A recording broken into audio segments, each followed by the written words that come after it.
Hi, my name's Chance. Welcome to my channel. Today we're going to ask the question, should you play D&D? Yes, the short answer to this question is yes, you should play D&D.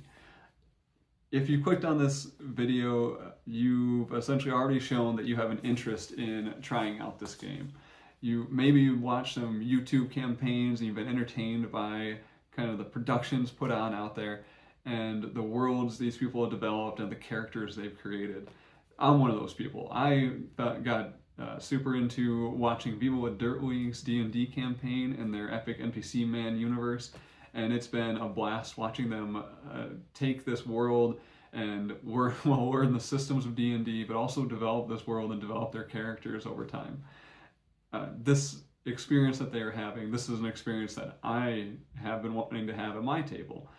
I mostly play board games, but I am super interested in getting into RPGs, and I mean that's why I now own things like the D&D Player's Handbook, the Dungeon Master's Guide, the Monster Manual.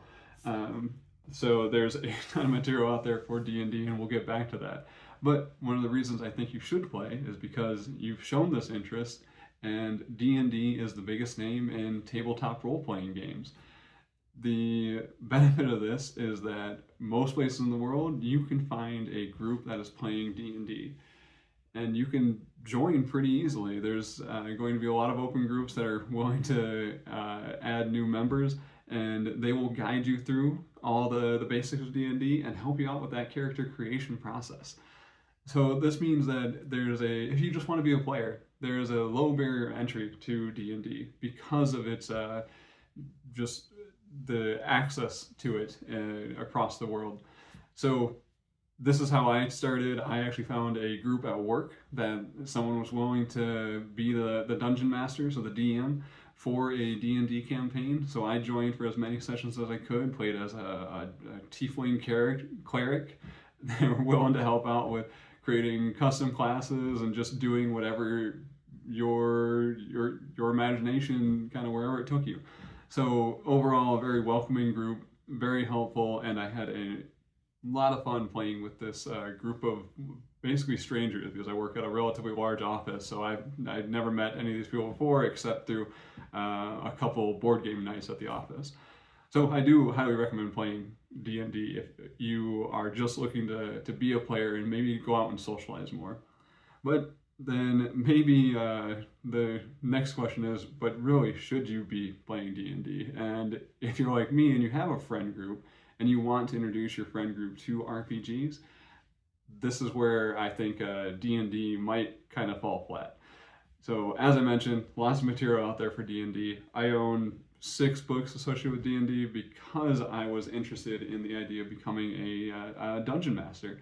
I wanted to run a campaign for my friends and have those experiences that I was watching on YouTube. But the amount of material for D&D is definitely a bit overwhelming. Now, you don't need to read absolutely everything to start being a dungeon master, but that's just kind of my personality. I want to learn the rules, the systems, the world, the things I should have access to. I want to learn, I want to be prepared to give my players a good time. Or, well, I should say a great time. And so with that, I felt like I needed to continue reading, continue studying all this material for D&D. And it's just, I would say, just too much. It is a lot to take in for a first-time role player.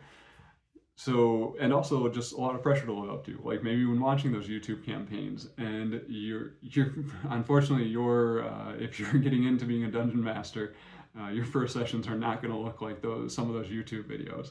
And honestly, that's why I fell into the Viva with Dirt League one a bit more. While they had a really good dungeon master, none of them have played, so it was very rough in the beginning. And I think that was the most interesting part of the campaign to watch, because I figured that's what my table will probably look like, although I won't be as good as their dungeon master.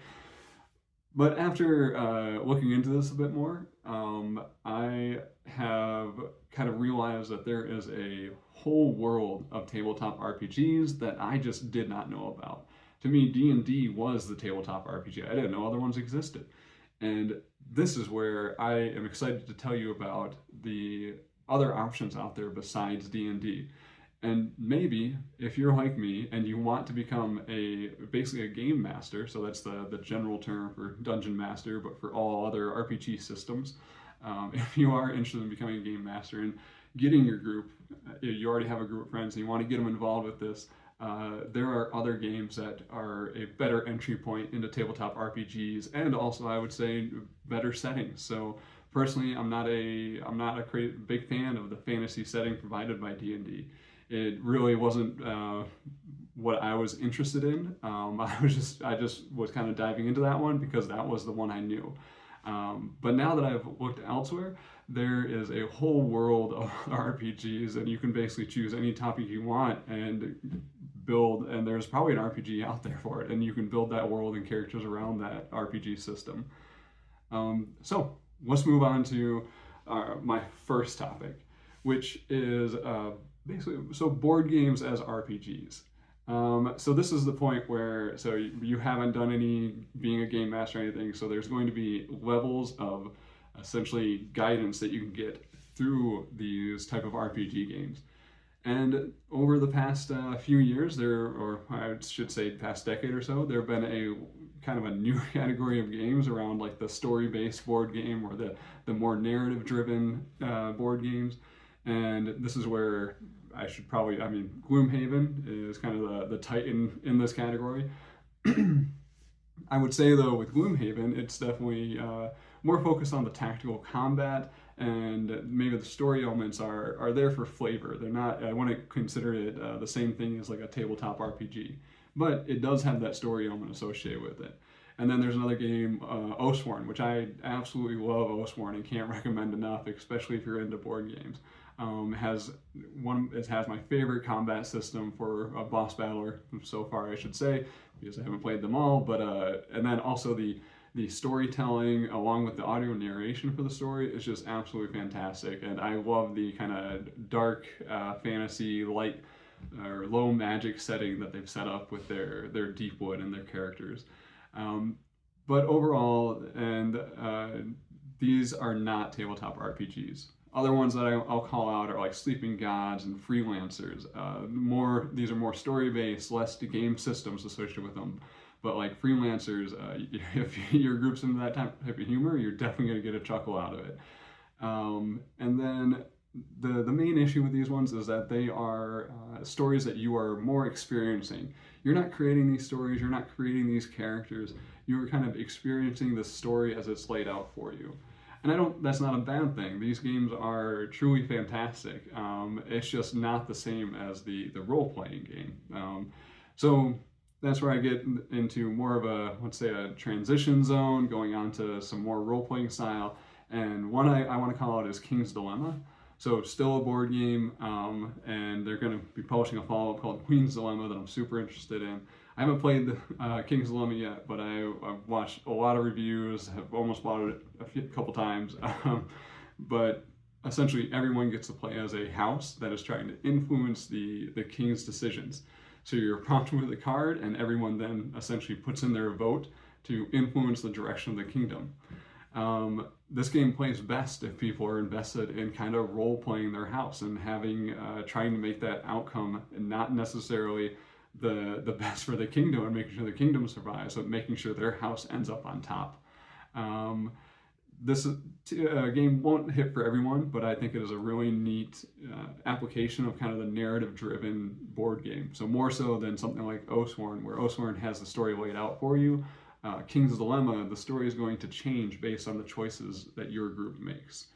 The next one that I'll mention, the last one in this series that I'll mention, is going to be Gloom.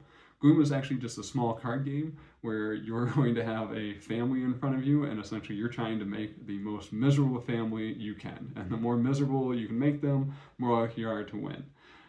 The way the game works is you're going to basically play these cards that are events onto your family members, and these events tend to be negative, but you could also play positive events on other people's families to try to cancel out their miserableness. But in the rulebook, the designer calls out this feature of the game where he says that these cards they're meant to be prompts for you to build a story. So every one of these events that happens to your character, it has a little flavor text on it. And the designer says that to really enjoy this game, you should build up the narrative of that character.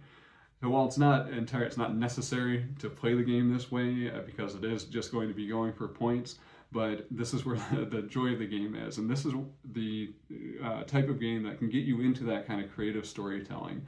You can build the story around each one of your family members, and then also I like the idea that you can put positive events on other people's family members, and you essentially get to build off the story that they've been developing for their characters.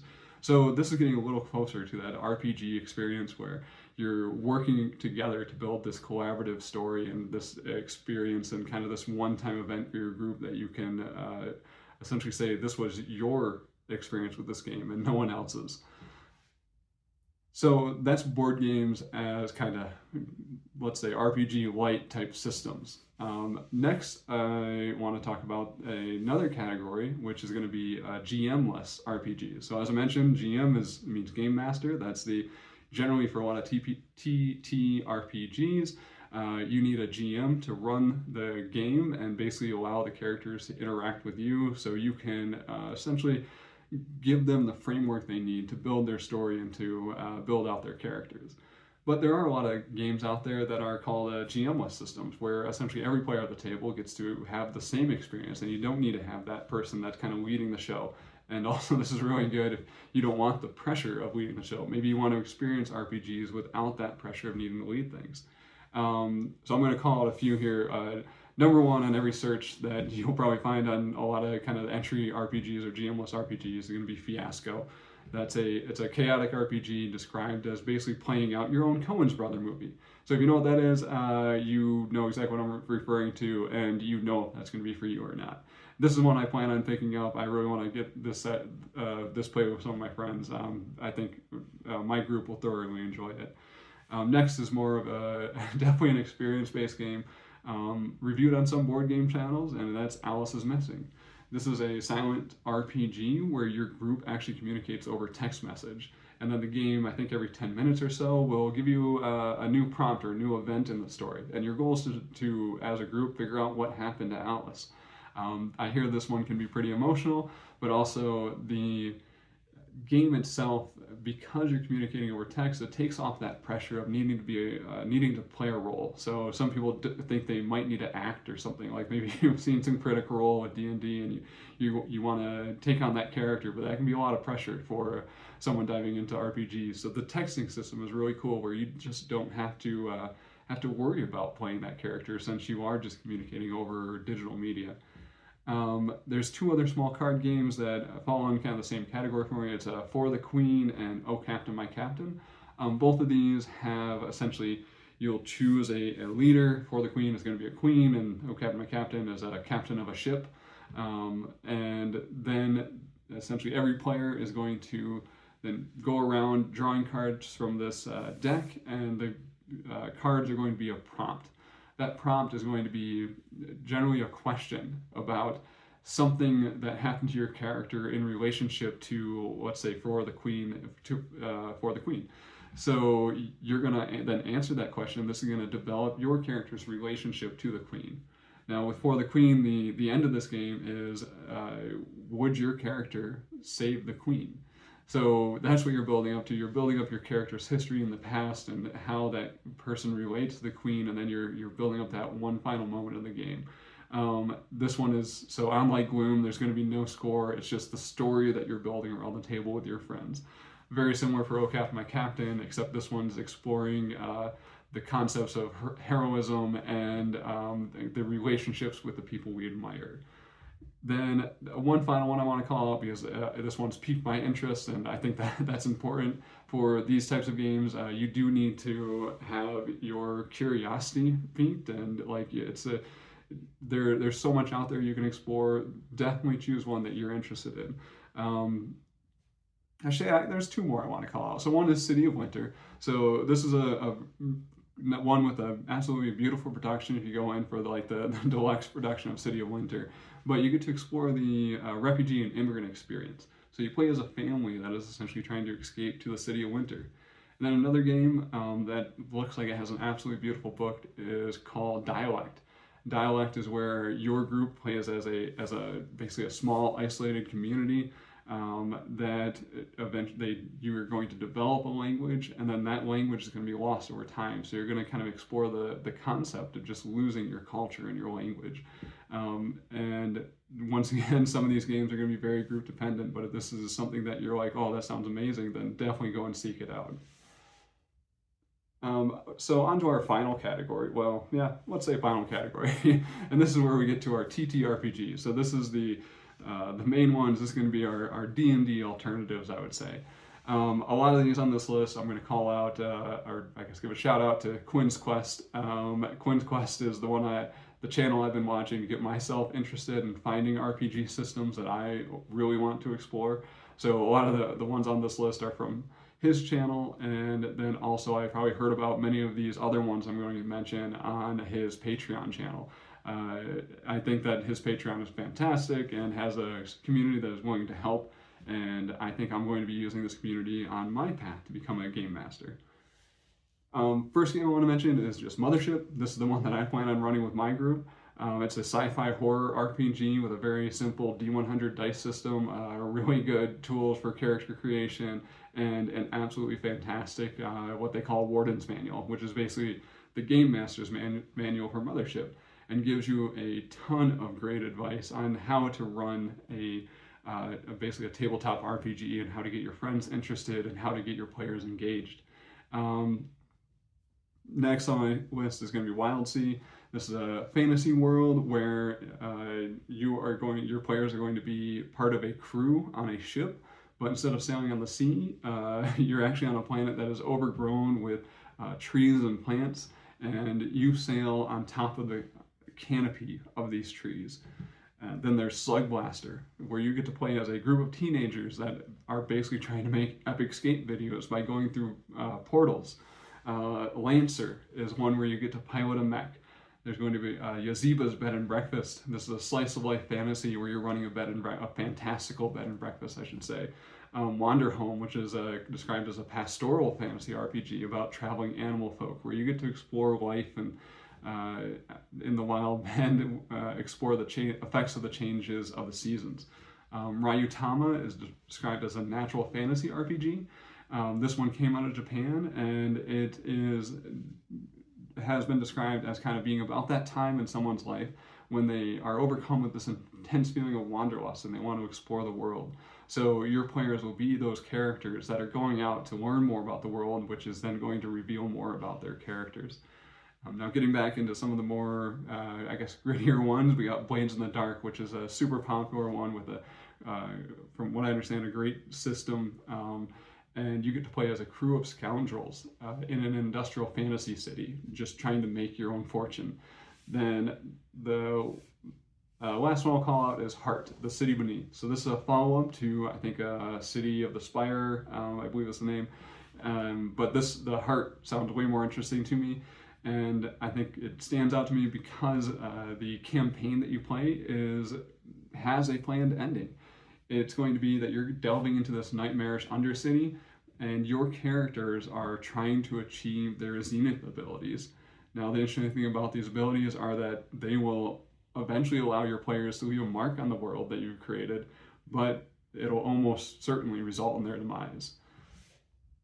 So that's just a kind of a sampling of some of the RPGs out there. There are just a ton of RPGs in every category that you can imagine. So I hope this gave you an idea of some other games besides D&D that you could explore. And a lot of these games have simpler systems. They have simpler dice systems that you can get into. You don't need to go do what I did and buy the 6 books associated with D&D and try to read them all to try to get the confidence to be able to be a dungeon master for your group.